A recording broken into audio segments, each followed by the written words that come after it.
Welcome into Freedom, Play, and Fun, a podcast where you step into your leadership.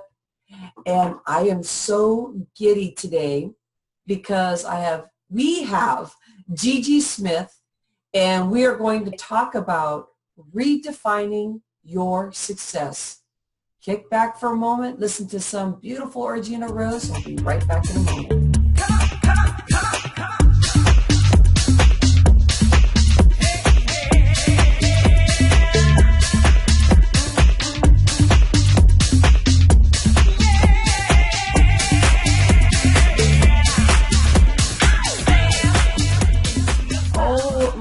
I love Orgina Rose. I'm loving on her, and her music just lifts me every time. How are you doing today? I'm good, Rhonda. I'm really excited to have these conversations with Gigi today. I feel very heart-centered. I'm really excited too. So, Gigi, I'm going to give you a proper introduction, but welcome in. Thank you. I'm so excited to be here. Are you ready to have some freedom, play, and fun and share some space with us? I am here. I'm open, ready, and willing. Yes. All right. So I'm going to give you some insight on Gigi because I am loving on Gigi. Okay. So she's the founder and master integrator of Chandler Group, a business and technology consulting firm that helps organizations increase revenue and improve business efficiency. So she has tons of experience, professor of graduate and doctoral student. She's certified project manager. She has a background effectively managing hundreds of successful multi-million-dollar projects. She does some great uplifting. You're going to love her today. So with her considerable skills, we're going to really highlight a lot about business, marketing, and technology. We'll probably be getting in quite a few areas like that, but as we always do, we're going to be going into the flow and really getting to know Gigi and learning about some wonderful things. Welcome, Gigi. So thank you. Thank you. So Gigi, you are an entrepreneur, but it sounds like you have quite a bit of a technical background where you first started. I'd love to hear how this all started for you. Thank you, Rhonda. You know, it started long time ago. I can't tell you exactly how long because that would age me a little bit more than I want to. But, you know, it started when I went to college and I was trying to figure out what to do. And during that time, technology was just, you know, raising its head. It was just starting to make its role in the marketplace, you know, create its mark, if you will. And so I thought, that's what I want to do. And I want to be an efficiency expert. But I didn't know exactly what kind of role that was. I didn't know what kind of work I would need to do, but I just knew I wanted to make a lot of money. I wanted to work with technology and help people use it to be more effective and efficient. So I went through school and then got my first job as a systems analyst. And that's when I realized, you know, the power of computers or computer technology. Mm-hmm. And so I started to develop program code. I started managing people. And then ultimately I worked my way up in management far enough where I was a chief information officer. So that's where I really started being a consultant, working with businesses to figure out how they can run better, how they can run faster, how they can run more efficiently, and at a cheaper cost. And if possible, well, not if possible, but also to increase their revenue. So that's what I was about and was really successful at it. And it was kind of along those lines that I realized I needed to also help businesses, you know, with their marketing, you know, maybe with conflict resolution as they, you know, had their people working together. You know, sometimes it didn't always work out so well. And so I had to help them with interventions that help to improve, you know, their organizational operations. So I've done that really for the better part of my career and have loved every minute of it. That's really wonderful. And so why? So you were working inside corporations. What brought you into starting your own business? What was the? You know, I wanted to start my own business, and that's a really good question because it gave me more control. You know, I had more control of who I could work with, who I wanted to work with. You know, I had the ability to charge people if I wanted to, or, you know, if they couldn't afford it, and I felt as though, you know, there was a need for, you know, a person to receive my services, I could provide my services pro bono. And I had the ability to do that. And so I could hire whoever I wanted to. I could train whoever I wanted to. So owning my own business gave me maximum flexibility of how I wanted to run my organization. But also it gave me the opportunity to create unlimited wealth as well. But in creating unlimited wealth, it creates another opportunity and that is to learn how to manage my wealth. And so I'm learning that right now. But I like the freedom and control that I get by owning my own business. And I've had my business in place since 1995. Great. That's really a long time now you've been in business.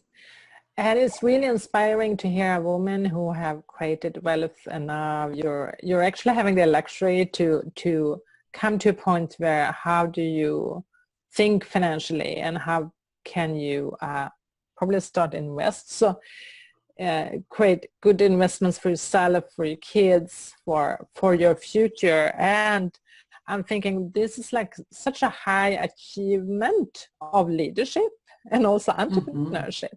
Like a lot of entrepreneurs are longing for it, but not attaining it. And being a woman in this, like what is the challenges you have experienced during these years?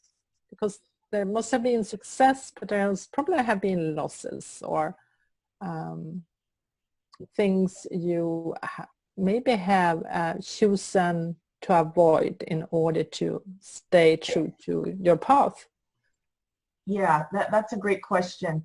You know, some of the challenges, I think my biggest challenge has been myself, has been that negative voice that says, no, you can't do this. Who do you think you are to even want to achieve success? Who do you think you are that you can own your own business? Who's going to want to be your customer? And so I had those voices, you know, in the back of my head, you know, and they were quite chatty. And so I had to overcome that. I had to listen to the voice and say, you know, I don't think that's the case right now. And if it is the case, then I'm going to learn something from it. So just, you know, quiet down and let me move forward.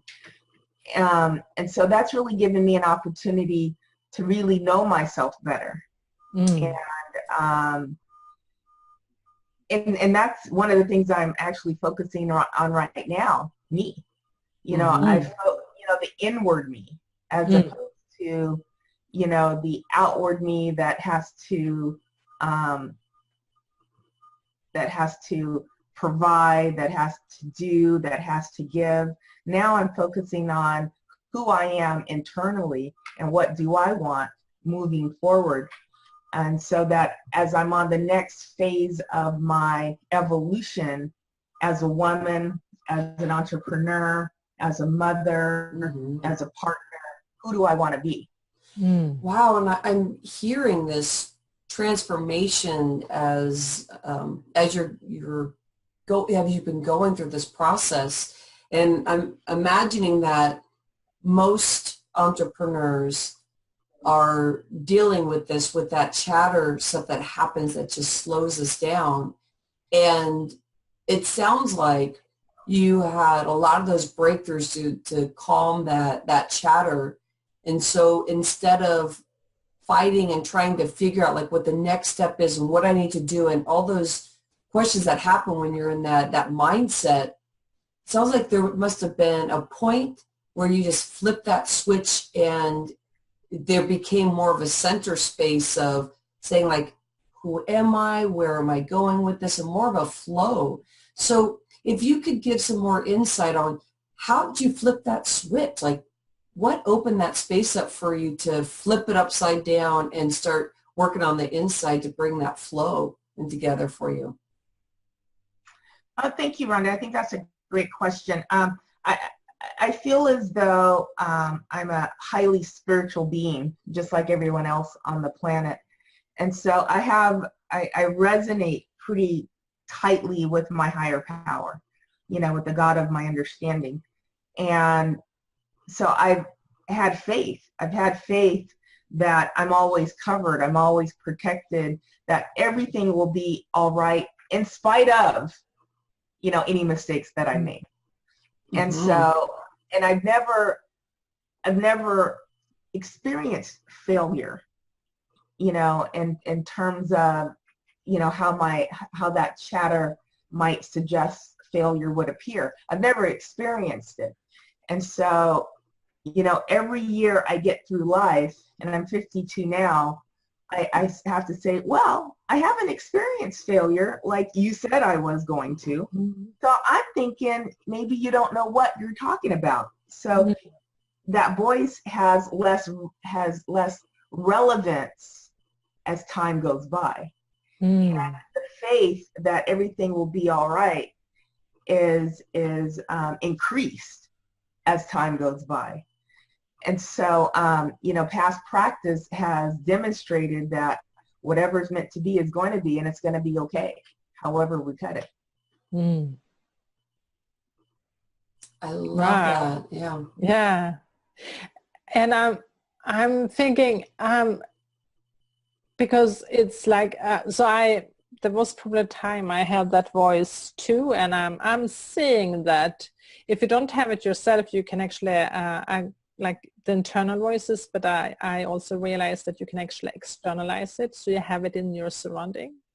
So if you are not stopping yourself, there might be other people. You're like, there was a time I had a business partner even that was stopping me, saying, no, don't do it, Maria. So that's really a strong phenomenon, and the psychological term for it is the imposter syndrome. So it's a human phenomenon. We all have it. And I'm thinking like you sort of tricked that voice by saying, oh, hey, what you said was going to happen haven't happened. And I'm thinking that's such an advantage. Like that's really an experience, because what I'm realizing that a lot of my clients are experiencing that's they're learning, like they're listening to the voice. So they're trusting the voice. Right. Yeah. Yeah. Well, and you know, that's a real important aspect, Maria, because I think what happens in some cases is that these voices create a self-fulfilling prophecy. Mm. And so if you believe you're going to fail and you internalize it, and for whatever reason you fail, and maybe it was caused because of something you did, then you could say, oh, well, the voice was right. Mm-hmm. You know, I was going to fail. As opposed to realizing, you know, there was this 1-2 action. You know, there was a thought, and then there was the belief that the thought was going to happen, and then it just happened because you believed it was going to happen. And so, I don't know if that makes a lot of sense. Yeah, well, Gigi, what I'm hearing, I've been going through this, down this area is very interesting. And, you know, we are talking about redefining success. So when you're in that space that you have that self-limiting, like that roof on your head of like, this is as far as I can go, because you might make a mistake and not learn, you know, from maybe a mistake or whatever you call it. But the voices too, they elevate stuff that seems like it most likely doesn't even happen. It's just one of our fears. But that's where I'm seeing like the redefining of success, like there with that switch that happened, like going with knowing that the more that you know yourself, and the more that you know yourself becomes the space where that is what builds your business. And I can see that being a space to redefine and a space that makes your business elevate as you're elevating through your insides too. And that's what I was hearing. Is that a proper way of saying it, Gigi, as you've been working on your insides, that you've seen a lot of switch within you, and also I bet your clients too? Love to talk about that also. Yeah, I think that's a really good point. And oftentimes I think one has to have a certain level of maturity to get in business, especially when creating products and services that are created by someone. Because when you create a product or service, it becomes your baby. And you may think this is the best thing since sliced bread, right? And so you go out and you sell it, you open it up and you market it to your customer base, but you don't realize the level, or your customers don't see your product and service as wonderful as you do. And that's because it may not meet their needs. And so it requires the business owner to be able to look objectively at their product and service to see, does it really meet the needs of my customer? Heck, do I even know who my customer is? And I'll give you an example. So one organization, they were creating this device for hikers, and the device would convert water, from any source to purified water that can be drank, when they were hiking.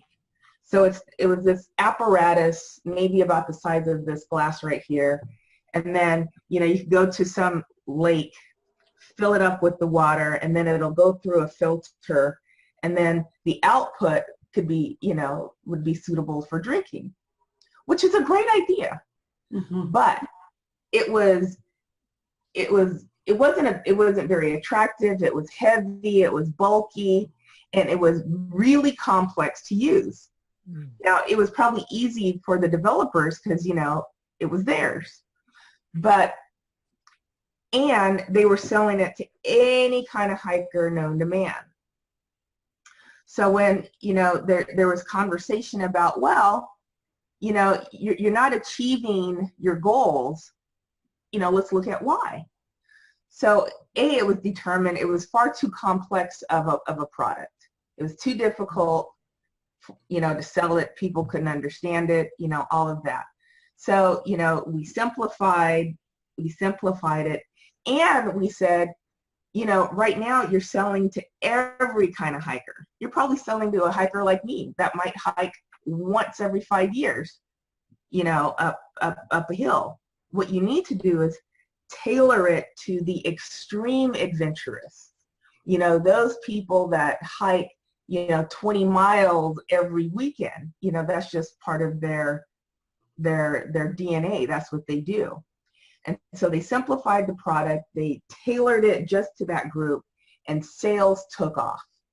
And it took off because they were okay with realizing that, the first iteration of their product wasn't perfect, and that it needed to be evolved to be consumable by their customers. So they were open to that. Not all entrepreneurs are open to doing that. They may think my product and service is just fine. The customer that doesn't get it. When in fact, the customer knows what they want, and they know what they don't want. And so you've got, as an entrepreneur, you've got to be objective and open enough to allow somebody to say, these things are problematic with your product or service, or there might be this marketing issue that you need to clear up because nobody wants to buy from you in this way. So you got to be open, to somebody calling your dog ugly, so to speak, or your baby ugly. And this is it. Well, it's true, and I think maybe this is more like the more complex organization, the bigger the organization is, the company is that has the product. probably the more further away they are from the market, while hopefully like small business owners are really close and do their marketing research. But I think you're right. A lot of things we're thinking we're having the solution, and we create a product or a service that is the solution we're thinking, but actually we are just giving something that presumptive customers can't understand. So there is a huge gap, and we resist to adapt or change because that will mean something else from us. So it's really an interesting dilemma you put out there. So how do business owners create more effectiveness for themselves? Like, how do you help them create the effectiveness with technology? Well, for that's an interesting question. And, you know, as a provider of service, I have to wait sometimes for people to come to me, because some organizations may believe that I'm the same as a Fiverr service. And so Fiverr, you can get really inexpensive, service for $5. I don't compete with that. I compete with businesses that have been in business for a while and really wish to take their products and service to the next level. And they usually come to me and they say, okay, I've been doing business at the $500,000 annual level for 5 years. I'm looking to break that barrier and move past. I'm trying to hit, 6 figures, next year. So then I'll say, well, let's talk about that. Are you looking at expanding the number of services? Are you looking at maybe going online, creating some online training? Because if you are, I can help you with that. I can help you monetize some of the things that you're already doing, maybe with your coaching business or, training people, or maybe even bringing people in to create a franchise of what you've got going. And oftentimes organizations don't even consider that as an option. And so that's the value I provide. I can help them see beyond, their limiting beliefs. And, that's the value I tend to bring to organizations. And I find this to be an important service that you do. It seems like if it's a small business, so you're even talking a big business you may be working with, and a lot of the struggle of bringing your business online to be able to bring it out to more people, and for you to be able to see what's already happening to help them evolve something that can be marketed the way that a incoming customer will be able to consume it, and you can create that marketing online. That seems like that has been a struggle that I'm seeing even smaller entrepreneurs dealing with, because they understand their passion and their love for what they're doing, and they're trying to get online, but really they could be successful right now with the one-on-one, local stuff, but they're struggling with growing because they can't figure out how to work within certain systems and how to bring what they do in person to be able to create something that they can build that would be online. And so someone that they haven't met before but loves what they do, you can pull them in through marketing and all that. So that's an interesting thing in the service that you have. And I believe that there are so many people that need your service. And there has to be. I know you're saying that you need to wait for people to come to you, but I know so many people that are in that space of that they are so overwhelmed and they're so talented what they do, but they're not moving forward because they're so overwhelmed with all the layers that need to happen before they believe that they can get out there. So I love that, Gigi. Yeah, and you know, my model has been for a long time to, you know, let people come to me. And so by doing that, that's created a bit of a limitation on my part.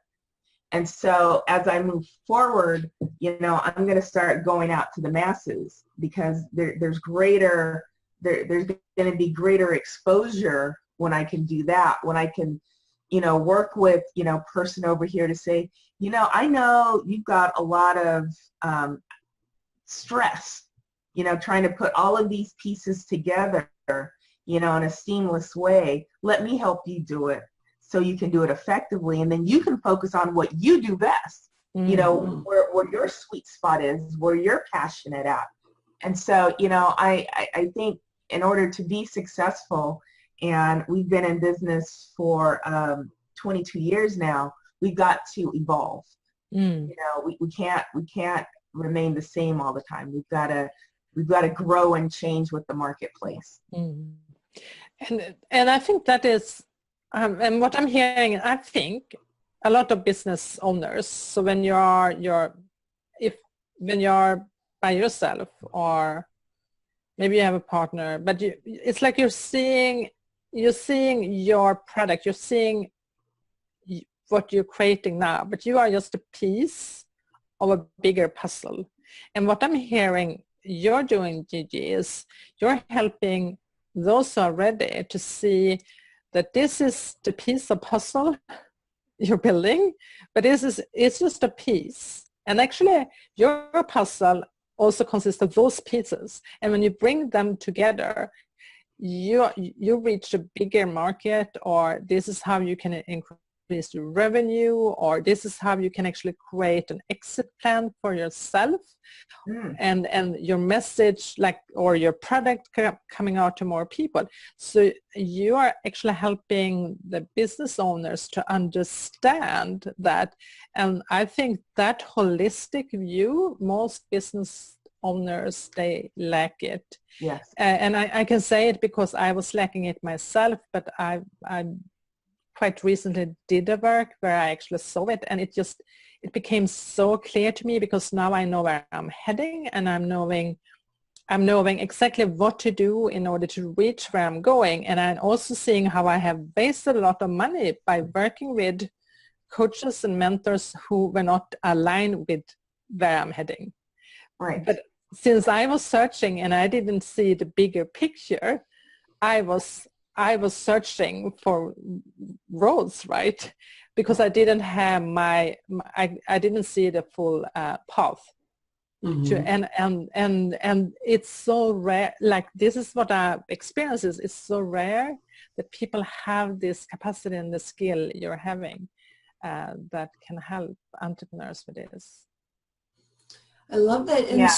And so we're at a part right now where I would love to, like, bring all this together. Maria, always at the end of our podcast, we talk about, like, kind of like some of the learning stuff and where we can go with this next step.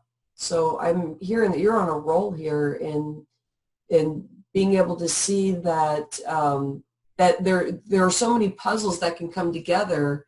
And with Gigi talking about all the different spots there, what do you think is a good stepping stone you know, today? this is how I'm thinking, because this is, you know, in order to have your GPS to work, you need to know your destination. And I've been in my destination in my business, have been like, my business is my spiritual path. I didn't know where I was going. Now when I know the puzzle, and like I'm saying, if someone would work with Gigi, they know that you find your destination, you know your destination, which is something that challenges you and take you to the next level. It's then when you know your destination, because here's the thing, goals becomes much more fun because you see how they are roadblocks on the way. So, you know, making the, you know, a lunch break, coffee break there, here and there, because it's on you're on your destination. And before I I didn't even set up goals or even think it was interesting for me in my business because I didn't know, I didn't have the final destination. So I think there is something here about a lot of entrepreneurs and people in business speak about goals, but they haven't thought about where I'm heading. Like, how, like, where would I like to be in 10 years from now? Yeah. And not only in your business, but also in your leadership. Like, where do I being myself? Yeah, so you're bringing, you see that. Am I still like, so Rhonda, for you, are you still a health coach, or are you actually training other health coaches in your method? Well, exactly. Well, it's defining where you're going, and that's definitely not my area of what I would be even loving on. That's not even a space for me, but I definitely, as you were saying, Maria, starting to put the puzzles together so that your day becomes more of that you can, what Gigi was talking about, like that flow. And as soon as you start getting that flow, it's because you already see where you're going, and you're not stuck in the day-to-day stuff that can ruin your energy, your health, your connection with money and what you're all about. And to know that is, I see Gigi as like the special key that kind of, you just turn that notch, and then this magic happens because I think there's a lot of people that really don't want to think about this technical stuff, and to have a visionary like that is what I believe the pill that people really need. So Gigi, where can we find you? You may even have a special gift for everybody. We'd love to send them there. Oh, yes. You can find me at www.thechandlergroup.com, and I'll spell that for you. THECHANDLEROUPE. There's an E on the end of group. So www.thechandlergroup.com. You can always email me at Gigi Smith at thechandlergroup.com. I'm on LinkedIn at Dr. Gigi Smith, MBA, PMP. I'm on Skype, Dr. Gigi Smith. Oh, So I love it, Gigi. Yep, yeah. And we'll have that all in the podcast on the bottom where they can find you too. So we'll make sure to get all that juicy information. Thank you. Thank you so much for being here, Gigi. And Maria, I love your insight about the puzzle. This has been fabulous. Yeah, that was great. Thank you. Thank you for inspiration, Gigi. Thank you. And listen to some more Argina Rose. Enjoy your fabulous day. Have some freedom, playing fun. And now you know how to have freedom, playing fun is know your destination. Redefine your success.